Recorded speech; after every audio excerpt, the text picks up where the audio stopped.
Gente boa, boa gente. Hoje é dia de conversa sobre a inculta e bela língua portuguesa.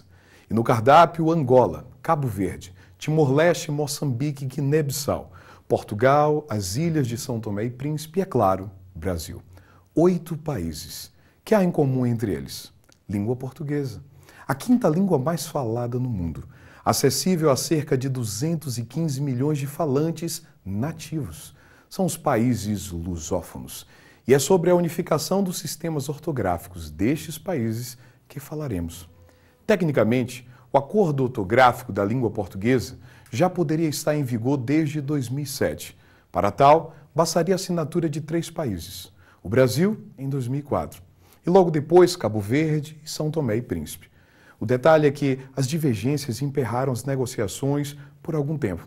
Aliás, isso já data de um longo tempo. E é aí que a história vai nos ajudar. Até o início do século XX, tanto em Portugal quanto no Brasil, uma ortografia que se baseava nas articulações do latim ou do grego era seguida. Imagina, por exemplo, que farmácia era escrito com PH, dicionário e cabelos com consoantes duplas, estilo e lírio carregavam Y, e a palavra pronto era quase impossível de se compreender a um leitor do século XXI. A partir daí, querido, as coisas mudaram. Em 1911, respirando o frescor da recém-proclamada República, Portugal estabelece convenções que alteraram significativamente o português escrito. A questão é que esta reforma não mantém diálogos efetivos com o Brasil, ficando os 2 países diante de 2 ortografias bem distintas. Em 31, um acordo é proposto, mas só tecnicamente assinado pelos 2 países, visto que as diferenças saltavam às vistas. Com o fim do Estado Novo no Brasil, em 45, Portugal tenta novamente a unificação ortográfica. E, obedecendo ao placar anterior, não será legitimada pelo Congresso Nacional Brasileiro. O Brasil guardava-se ao direito de regular a sua escrita a partir de um formulário ortográfico, aprovado pela Academia Brasileira de Letras em 1943. Somente em 71, confirma uma simplificação do seu sistema ortográfico, a fim de minimizar atritos com a escrita de Portugal. A partir de então, o acento circunflexo diferencial, por exemplo, quase deixa de existir. Corte e corte do verbo cortar passam a ser escritos de igual modo, assim como esse e a consoante S. E para o alívio dos mais novos, saudade perde o trema. Vamos combinar, até porque era muito feioso. E depois daí, Tarsis, tentativas frustradas de unificação. Até que em 1990, embora não sejam menos tímidas as divergências, avoluma-se entre os países lusófonos o então acordo ortográfico da língua portuguesa. Sua discussão chega aos nossos dias, sem pretensões de unificar, mas ao menos de minimamente padronizar. O fato é que agora, além do Brasil, Cabo Verde, São Tomé e Príncipe, Portugal também assina as preliminares da proposta, o que dinamiza muitíssimo as possibilidades de aprovação do acordo na comunidade dos países de língua portuguesa. Dentre as mudanças, 6 dicas bem representativas. Número 1. O trema morre para palavras portuguesas ou aportuguesadas. Linguiça e 50, por exemplo, perdem um sinal. Assim como tranquilo e bilíngue. Note que as pronúncias em nada serão alteradas.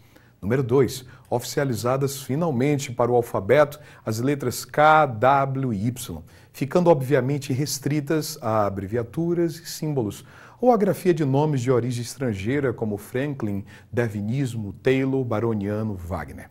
Número 3.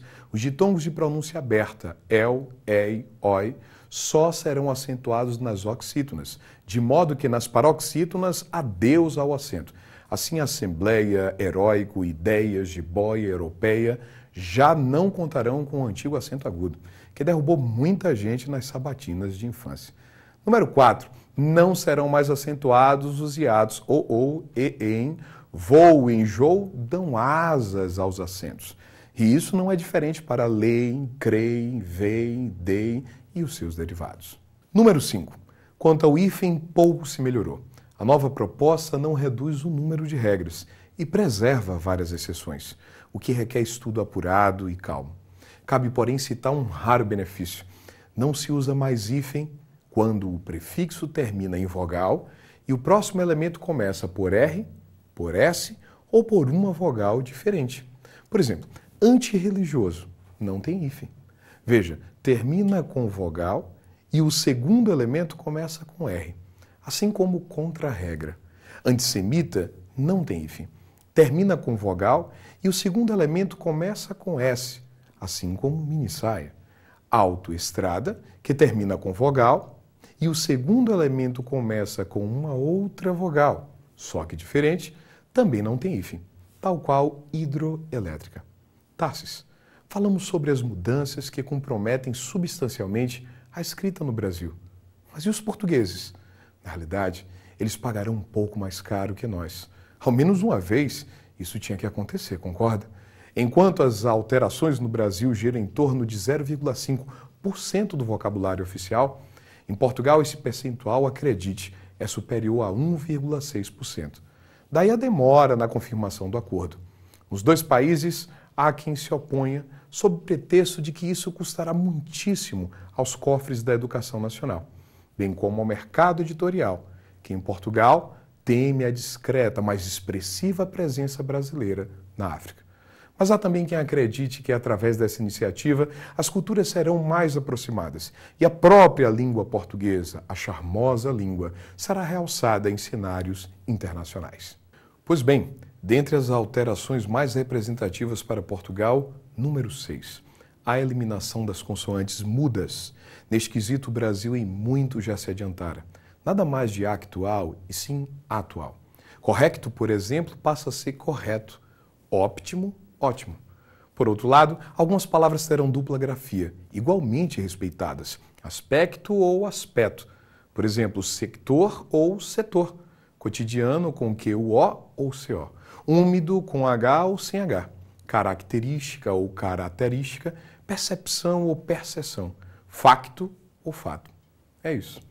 E um detalhe, você que prestará concursos e vestibulares, cuidado com as redações diante do acordo ortográfico.